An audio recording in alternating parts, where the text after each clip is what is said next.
here we go. We're going through here.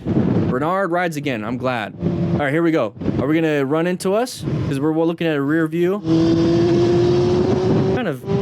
We're all over the place. We're not in good lines here. It just said slow on the road. Oh, going too wide, going too wide. Oh no. Went a little too wide on that one. Not much to really talk about that one, but we're all over the place ourselves. Take a look. We just crossed over the line. All over the place.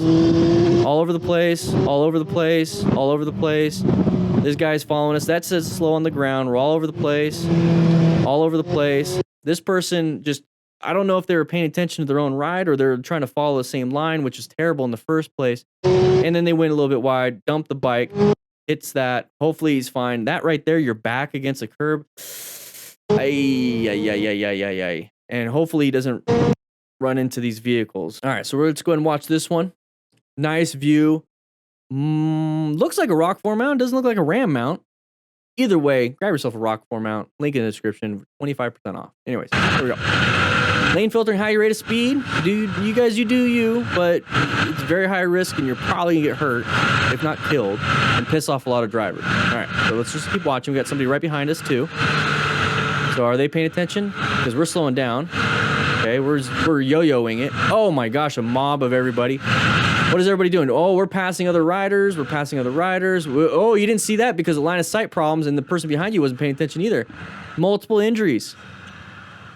You see how not being in a good staggered formation and doing what you should be doing creates chaos, which creates issues for everybody? See that? Like, when you're riding in a group like this, I'm like, pay attention to the person behind you. They're not paying attention. They might hit you. They might do this. You know, everyone doesn't know what they're doing. They're just doing whatever they feel.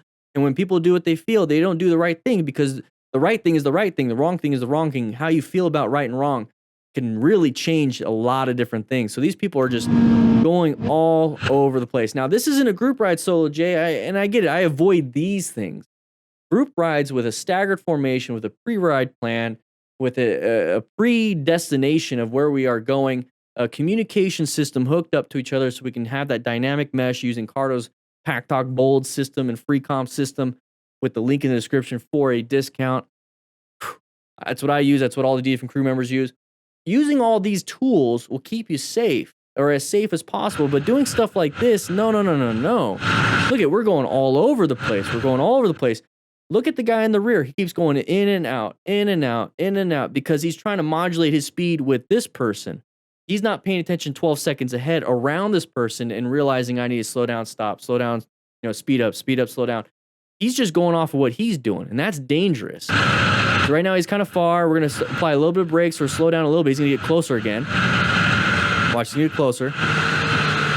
Now look at him. Look how he got closer because we're slowing down. So he's getting closer because he's trying to do this with us. Look how close he got. The guy in the rear view. Because he is not riding his own ride. He's riding to this person that has the camera's ride. So we're riding over here, and we're going to lane filter and go around these people. Now we have terrible line of sight. You see how you can't see much? You can't see much at all. What's going on? What's going on? Now I can't swerve right because I got people. I can't swerve left. I don't have a good escape path. I'm in a dangerous trap right now. Everyone's swerving around. I can't swerve right because look at our rear view mirror right here. We got somebody right here blocking us from turning right. We got to make a split-second decision. The person behind us can't do anything either because we are not in a good position for safety. We didn't plan this group ride at all. So what do? Well, we just located a hazard. We can't swerve right because we're going to hit people. That's a terrible arrow.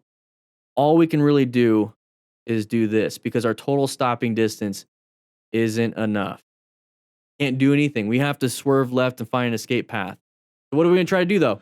We're going to try to apply the brakes.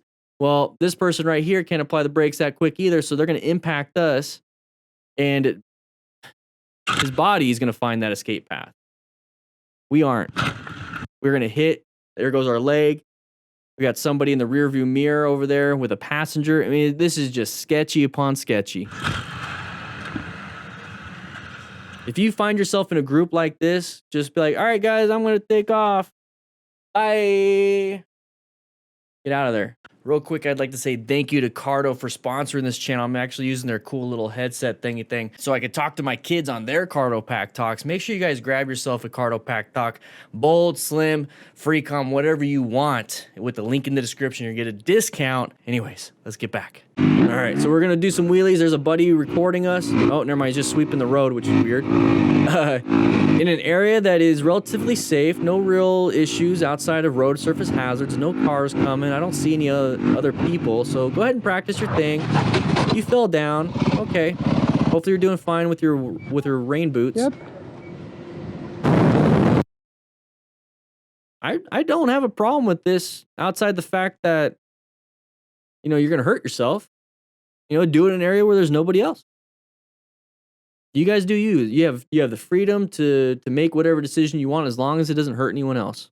I'm good with it. Looks like the PCH, we're riding around. Watch out for anybody coming out from the right. Okay. It looks like we're going fast because it's low to the ground. Probably doing the speed limit, doing what he needs to do. No sides of the vehicles just yet. We're doing fine in yellow stage. We're just searching for hazards. Okay, now we got a lot of traffic. I'd go into orange stage. Brake lights, orange stage. See what's going on. Why are people applying the brakes? And there it is. There it is. Ah! Doing so good until that happened, buddy. Is that him? Yep. California PCH. That's him at the very top. That's him right there. Okay, so my boy Eddie was coming back down the CA1 from Malibu this time, though. He rode alone. It was a nice ride up the coast Malibu, but now it was time to come back to LA. When he turned the bend, a resident decided it was a good idea to back out in a 40-mile-per-hour zone with a blind corner. Hey, you know, people are going to do stupid things. We got to be paying attention ourselves. Are you calling 911? Yeah, right now. Call 911.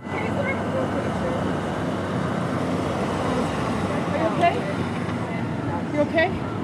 Are you okay? You're okay, you're okay, you're okay. He's probably unconscious. Yeah, we're on PCH in Malibu. There's been a motorcycle. We need emergency assistance. 2006 PCH.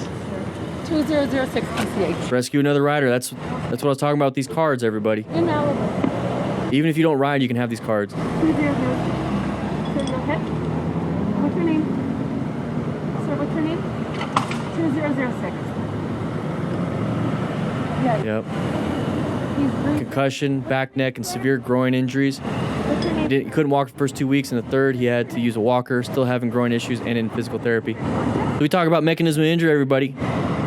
Whenever you have a frontal impact and you strike something, What? We need 100% at fault for the accident. what?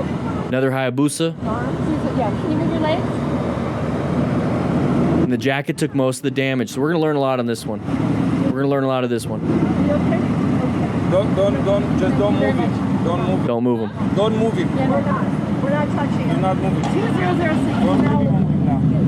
All right, so that's what Moto Madness says. Wish you all well. Wish you well too, Moto Madness. Let's go back just a little bit. All right, so we're going to be riding through here. So take a quick look. So we're going 65. Okay, 65. This is the dash cam going 65. Even speeding, we don't know what the speed limit is, but it's 65 in this area. I ride within the conditions present. You know, a lot of traffic, a lot of red lights, a lot of people go from yellow to orange stage.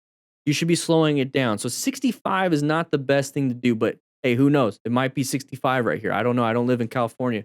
So we're going to go around. We have terrible line of sight around this red vehicle. So we're going to go ahead and make this passing turn. But why is a vehicle in the roadway applying the brakes this hard to where we have to swerve around and go around this vehicle? That's that uncommon thing I want you to start realizing. Like, oh, whoa, whoa, whoa, whoa. Maybe I should slow down too until I can see why they're slowing down. We're going to get over here. That's why they're slowing down. Because they saw the side of the vehicle. We couldn't see the side of the vehicle. That's that pattern we need to talk about. So the best thing we could do right here is slow down as best we can. We're going 58 miles per hour. It's on the very bottom right now. So we're trying 56. Now we have an escape path right here. But if you notice right next to my head, we have that red vehicle. We just put ourselves in a box. We can't swerve left. We have to lane filter now. And that's what he tried to do. Couldn't do a very good job. couldn't make it happen. Now on the PCH, it's like, well, they thought it was a good idea to back up. Well, they're a dumb driver. All right, it's a dumb driver. But what else are they going to do? How are they going to get back on the road? I don't know. There's probably better ways, but still, didn't do it. There's the impact. Easily 48 plus because, we're slowing down very last second, still hit them at very high speeds. So we're going to go ahead and get knocked around. Very bad. Thankfully, that red car didn't run us over. Now, he's going to be at the very top of your screen. So that was that frontal impact. Okay, so we're frontal impact, straight on. We talk about that. You're going to have those injuries to the hip and the groin. It's going to be an open book fracture. So open book fracture, here's the front of your pelvis right here, split right open. That's a traumatic open book fracture. Women get the open book fracture, but it's non-traumatic when they give birth. So they can allow the child to pass through the pelvis. But when you have a traumatic one, it splits open when it shouldn't happen. So that's why he has growing issues. So he hit 40 mile per hour in a blind corner. Let's see what the next thing is. So she ended up cutting off lane 1 and 2 completely. Hey, that's why the other car stopped. Why are we trying to pass? That's why you need to start realizing, seeking out, recognizing these hazardous situations, Kayla. Exactly. So he comes around the bend, the car to the right, whips hard to the left to avoid the vehicle forcing the car in front of my friend to slam the brakes. Hey, it happens. This is why we need to wear gear, but I'm going to tell you right now, that frontal impact on the groin gear is not going to help you there. He maneuvers right and gets back into the lane in which the lady kept coming out. Why are we trying to do that? Why do we think we're just like, we can go faster than the flow? We cannot be doing that. So he still doesn't remember what happened and only knows what you see in the footage. Now that's going to be because the brain shut off.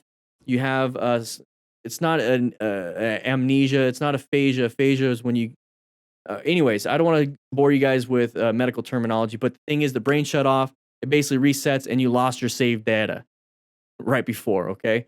You lose a lot of short-term memory right beforehand. My buddy has that. Still doesn't have it back. I've been the friend that has the friend that did this. Okay, not doing the reckless stuff, but it was a true accident. All right, so the immediate driver began to move my unconscious friend before medical personnel could arrive on scene. Now I don't know why that was included. He's moving around himself because when you're unconscious, your brainstem basically takes over and it's moving itself. So it's very difficult to tell somebody not to move when they're unconscious or coming out of unconsciousness. So I don't know if they were moving it. They could have been. Who knows? Anyways, his accident resulted in concussion as well as back, neck, and severe groin injury. So his concussion, that's going to be a traumatic brain injury. So your brain is sloshing around coup contra coup. The back injuries, I mean, it's attached to your spine. So you're going to have back injuries to that. Neck, very easy. That cervical spine, the first 7 vertebrae inside your spinal column is going to have less protection than everything else on your body when it comes to a motorcycle crash.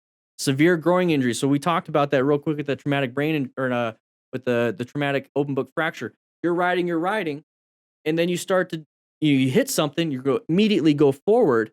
Where does your legs go? So here's the gas tank right here. The microphone's the gas tank. Here's your legs. Immediately hit forward. This is your groin right here. You just hit your gas tank with your groin, and then you're going to then go up and over the handlebars and start hitting your legs, hitting your groin, everything. There it is. So he couldn't walk first 2 weeks, and the third, so he had to go through therapy, probably had to get surgery, growing issues, and yeah, physical therapy. Overall bad situation. Sir, what's your name? Overall bad situation. Yes. He's breathing. What's your name, sir? What's your name? So she's doing an assessment. What's your name? What's your name? What's your name? And all that stuff. Terrible, terrible situation. Whew. Guys, if you like this kind of stuff, we do this every Tuesday and Thursday on this channel at 3 p.m. Mountain Standard Time live. So make sure you check that out. But if you want to check out some other things like this video right here or this video right here, please do so. It supports the channel. Click that like button, by the way. Check into class. Anyways, I'll be seeing you around.